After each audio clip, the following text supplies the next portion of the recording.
हो गया। जय हिंद दोस्तों, आज से हम लोग ऑनलाइन प्लेटफॉर्म पे शुरू कर रहे हैं क्लासेस। पहले ऑफलाइन ही था, लेकिन कड़ी व्यवस्था के कारण काफ़ी मेहनत के फलस्वरूप आज ये पूरा तैयार हो चुका है और आप लोगों के सामने बहुत ही शानदार तरीके से हम लेकर आ रहे हैं। हर एक प्रतियोगी परीक्षाओं के लिए कोई भी एग्ज़ाम है जिसमें जीएस से संबंधित कोई भी क्वेश्चन पूछेगा तो उसमें से सामान्य विज्ञान शुरू करने वाले हैं। सामान्य विज्ञान में भी कई पार्ट होते हैं। भौतिक विज्ञान हो गया, रसायन विज्ञान हो गया, जीव विज्ञान हो गया।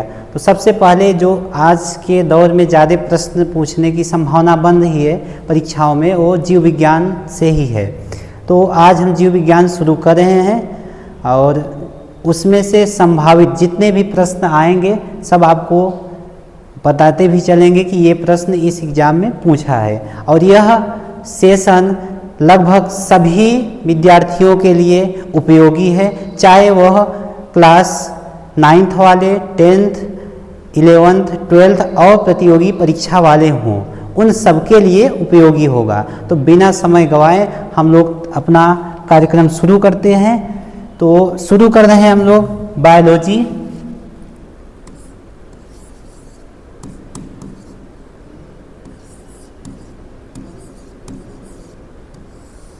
बायोलॉजी, अब सबसे पहले समझते हैं बायोलॉजी होता क्या है। बायोलॉजी कुछ सामान्यतः जितने भी सजीव होते हैं उनका अध्ययन ही बायोलॉजी होता है। सजीवों का अध्ययन क्या कहलाता है? बायोलॉजी। बाकी बकलोलवा लोग बैठ के मत देखो, बोलते भी रहना है साथ साथ में। बायोलॉजी क्या बायोलॉजी किसे कहते हैं? तो जितने भी सजीव हैं उनके बारे में पढ़ेंगे, लिखेंगे, समझेंगे, जानेंगे, यही क्या कहलाता है? बायोलॉजी। बायोलॉजी में क्या होता है? इनके जनक थे अरस्तु। इनके जनक कौन हैं? अरस्तु। बायोलॉजी के जनक कौन हो जाएंगे? अरस्तु। अब बायोलॉजी को, अब पहले क्या था, जब बायोलॉजी शुरू हुआ अध्ययन इसका, तो अब बायोलॉजी सजीव में सभी आएंगे, पेड़ पौधे भी आएंगे, जंतु भी आएंगे। तो अध्ययन के सुविधा के अनुसार इसको दो भागों में बांट दिया गया। एक बना इसका जंतु विज्ञान,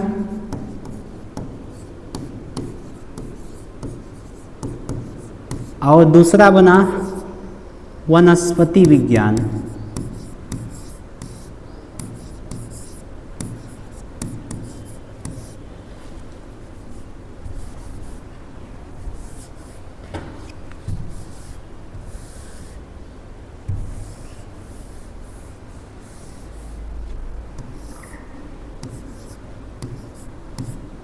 वनस्पति विज्ञान।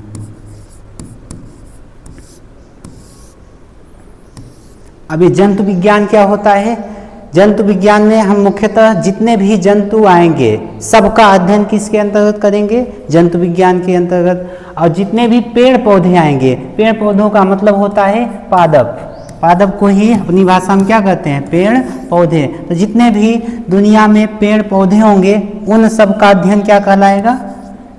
उन सब का अध्ययन कहलाएगा वनस्पति विज्ञान।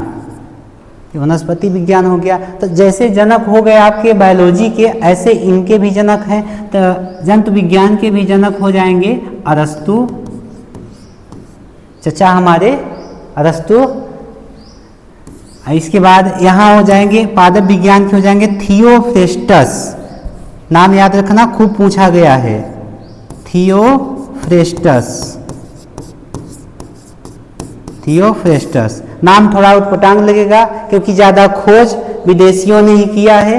हम लोगों के अगर देश में किए होते मगरुआ होता, रामधनी होता, कुछ न कुछ बढ़िया नाम होता जो हम लोग को लगता कि हम लोग मुख्यतः शुरू करेंगे जंतु विज्ञान। जंतु विज्ञान में जितने भी जंतु हैं उनके बारे में पढ़ेंगे। उनमें से भी जो मुख्य जीव हैं, जैसे पौधे हो गए और क्या हो गए आपके, ये मानव हो गए।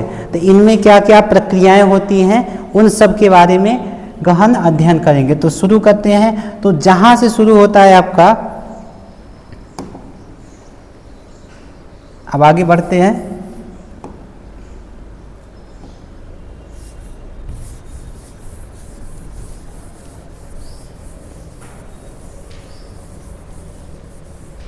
अब शुरू करते हैं जंतु विज्ञान के बारे में। जंतु विज्ञान क्या होता है?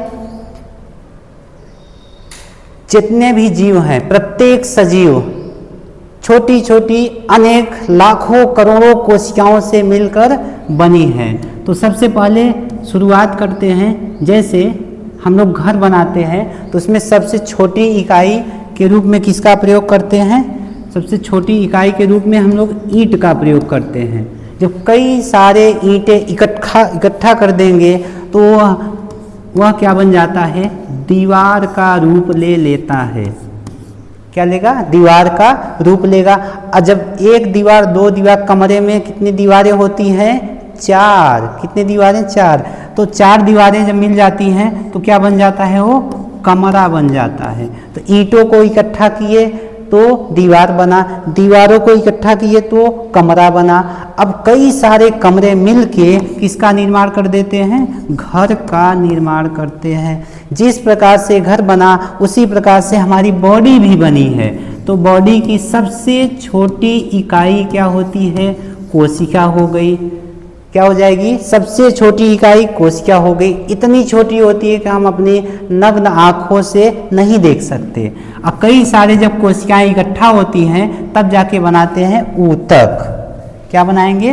ऊतक। ये ऊतक हो गया। अब ऊतक इकट्ठा होते हैं तो बनाते हैं अंग। क्या बना देंगे? अंग। कई सारी कोशिकाएं इकट्ठा होंगी तो ऊतक, और ऊतकों का समूह क्या बन जाएगा? अंग। अब कई सारे अंग, हाथ हो गया, पैर हो गया, किडनी हो गया, फेफड़ा हो गया, दिल हो गया, ये सब मिलके क्या बना देते हैं? पूरा आपका कंप्लीट बॉडी बना देते हैं। जिस प्रकार से आपका मकान तैयार हुआ उस प्रकार से आपकी बॉडी तैयार हो गई। अब इसका क्रम क्या रहेगा?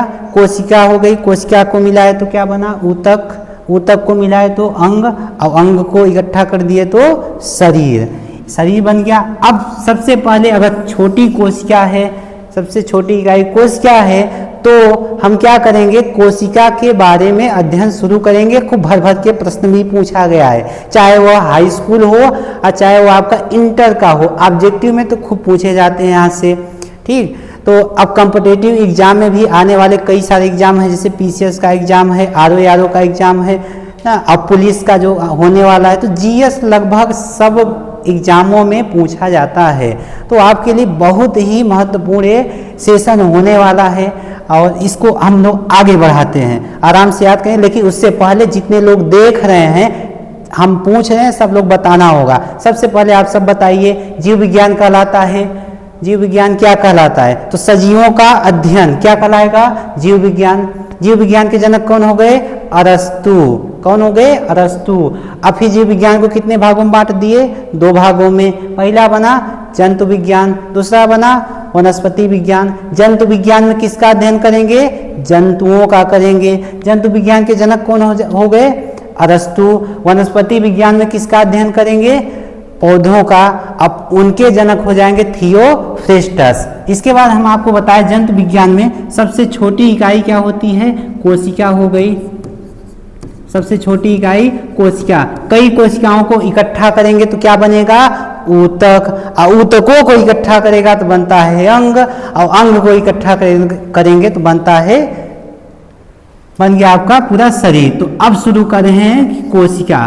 कोशिका को इंग्लिश में क्या कहते हैं? कोशिका को इंग्लिश में कहते हैं सेल। तो शुरू करते हैं, ध्यान से समझते चलेंगे। आज थोड़ा सा इंट्रोडक्शन चलेगा। सेल हो गया।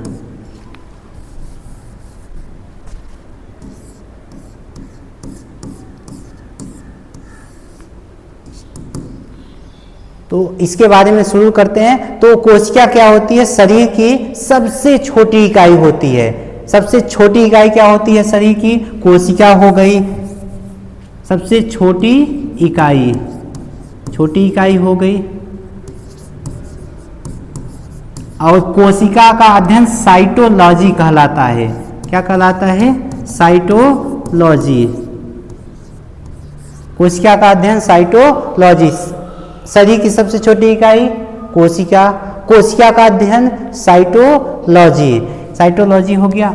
अब इसके आगे देखेंगे, कोशिका क्या होती है? शरीर की संरचनात्मक और क्रियात्मक इकाई होती है। संरचनात्मक का मतलब होता है, संरचनात्मक का मतलब होता है कि एक एक कोशिका मिलकर शरीर का संरचना किए हैं, इसीलिए उसको कहा गया है संरचनात्मक इकाई। अब क्रियात्मक इकाई का मतलब होता है पहली क्रिया जो होती है कोशिका से ही प्रारंभ होती है, इसीलिए कहा गया कि जो कोशिका होती है पहला नंबर तो सबसे छोटी इकाई होती है, उसका अध्ययन साइटोलॉजी कहलाया। वो संरचनात्मक और क्रियात्मक दोनों होती है, क्योंकि जो बॉडी होता है, शरीर होता है, छोटी छोटी कोशिकाओं से मिलकर बनी होती है, और जब कोई भी क्रिया शुरू होती है तो कोशिका से ही प्रारंभ होती है, इसीलिए हो गया क्रियात्मक इकाई, साथ साथ में हो गया क्रियात्मक इकाई। अब आगे बढ़ते हैं। सबसे पहले कोशिका की खोज रॉबर्ट हुक ने किया था। वो पगला था, शुरू में जब खोजने के लिए पहुंचा तो हुक लेकर गया था। हुक लेकर खोजने लगा तो जो कोशिका खोजा था वो घोंप दिया, उसी में मर गई। तो खोजा था लेकिन वो मर गई कोशिका, तो हल्ला हो गया कि खोजा है लेकिन मरी हुई कोशिका। तो सबसे पहले कोशिका की खोज किसने किया था? रॉबर्ट हुक ने। कोशिका की खोज किसने किया था? रॉबर्ट हुक ने किया था।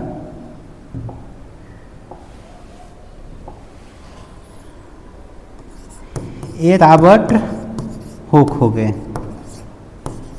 इन्होंने कोशिका की खोज किया, लेकिन ऐसा खोज किया कि कोशिका मर गई। तो इन्होंने कैसी कोशिका की खोज किया? मृत कोशिका। अब बायोलॉजी में मृत कोशिकाओं को नेफ्रोसिस कहते हैं। क्या कहते हैं? नेफ्रोसिस। अगर कोई भी कोशिका मर गई है तो उसको क्या कहते हैं? नेफ्रोसिस। तो रॉबर्ट हुक ने पहली बार कोशिका की खोज किया, लेकिन कैसी कोशिका थी? मरी हुई कोशिका थी। अब इतने पर कहानी नहीं रुका, आगे भी ये कार्यक्रम शुरू रहा। इसके बाद आए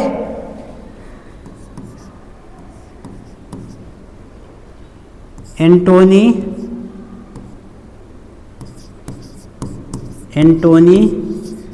वान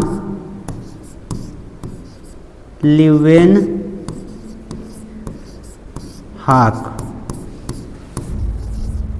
एंटोनी वान लीवेनहॉक ये आए।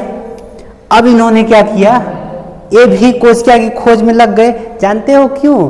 क्योंकि सोचे कि जो रॉबर्ट हुकवा था ये कोशिका का खोज किया है लेकिन मर गई है, शायद इसको पापा न बनाया जाए, इसीलिए ये भी लग गया। और जब ये लग गया तो ये सोचा कैसे खोजें। तो गया, एक तो पोखरा था, गांव में पोखरा होता है जिसमें भैंस ना आती है, छोटका लड़का उसमें कूद के मजा लेता है। तो उसमें गए घूमते घूमते बढ़िया, और वहाँ से जल उठाए, और वहाँ से इन्होंने अपने लैब में आए, और वहाँ पे प्रयोगशाला में इन्होंने देखा कि जल में कुछ जीवित कोशिकाएं हैं। तो वहाँ से इन्होंने जीवित कोशिका की खोज कर दिया। कैसी कोशिका की खोज कर दिया? जीवित कोशिका की।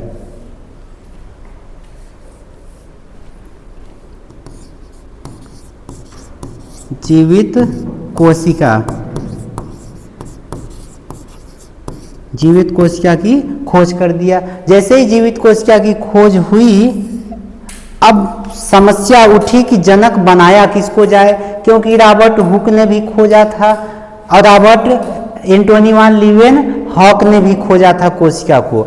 अब समस्या उठी, अब दोनों में हड़ताल हो गया कि भैया हमने भी खोजा है, उन्होंने भी खोजा है, अब जनक बनाया जाए। तो कहा गया अच्छा ही बताइए, रॉबर्ट हुक ने खोजा तो है, भले ही मरी हुई खोजा, लेकिन सबसे पहले खोजा कि नहीं खोजा? तो ये एंटोनी बोले हाँ ये तो बात सही है, तो जो पहले खोजे हैं उनको जनक बना दिया जाए। तो इन्होंने कहा कि तब हम क्या करेंगे? तो कहिए तो आप सेकंड जनक। तो ऐसा थोड़ी होता है किसी के सेकंड पापा हो, ऐसा नहीं होता, इसलिए इनको ब्रेक दिया गया, कहिए आप रुकिए अभी। तो इन्होंने क्या किया? मेहनत किया, और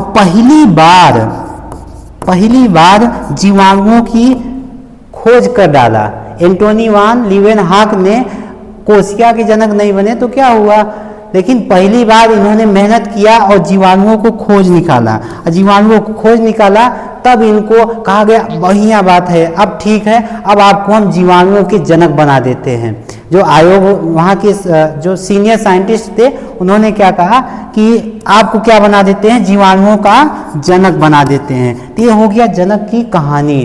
तो सबसे पहले यानी शरीर की सबसे छोटी इकाई क्या होती है, कोशिका। और कोशिका का अध्ययन क्या कहलाएगा, साइटोलॉजी। क्या कहलाएगा, साइटोलॉजी। और संरचना, कोशिका क्या होती है, संरचनात्मक और क्रियात्मक इकाई होती है। पहली बार खोजा किसने था, रॉबर्ट हुक ने। लेकिन कैसा खोज दिया था, कैसा खोजा था इन्होंने खोजा था मरी हुई कोशिका। और मरी हुई कोशिका को क्या कहते हैं, नेफ्रोसिस कहते हैं, नेफ्रोसिस कहते हैं। और उसके बाद बाद में आए, अगले ही कुछ समय में एंटोनी वान लीवेनहॉग, इन्होंने भी कोशिका खोज कर डाला। कैसे किया, अभी हम आपको बताया, पोखरा पे जाके, ठीक है। तो जीवित कोशिका खोजा, लेकिन इनको जनक नहीं बनाया गया। आगे चल के और मेहनत किए, और मेहनत करके जीवाणुओं को पहली बार निकाल दिया, दुनिया को दिखा दिया कि जीवाणु भी दुनिया में होते हैं। तो जीवाणुओं के जनक बन गए, ठीक है। ये रही जनक की कहानी। इसके भी आगे बहुत रोचक और इंटरेस्टिंग आएंगे, कई वैज्ञानिक, कई रहस्य खुलेंगे जीव विज्ञान के। आप लोग लिखावट पे नहीं जाएंगे, सारी चीज़ें फटाक से खड़ा ही डाउनलोड कर लीजिए, क्योंकि परीक्षा में वही काम आता है जो आपके दिमाग में होता है। समझ गए? तो आपको याद करते चलना है, अब बोलते रहना, जहाँ भी बैठे हों अपने कमरा में ईयरफोन लगा के, तो वहाँ खूब चिल्ला चिल्ला के एकदम तहलका मचा दीजिए कि अब क्लास शुरू हो गया है, ठीक है। तो आज क्लास एक नए जोश और नए जज्बे के साथ शुरू करेंगे और इस कोशिका को आगे बढ़ाएंगे। इसमें कई सारे अनसुलझे रहस्य हैं जिनको आपके सामने पूरा पर्दाफाश करेंगे, ठीक है। आज के लिए इतना ही। जय हिंद।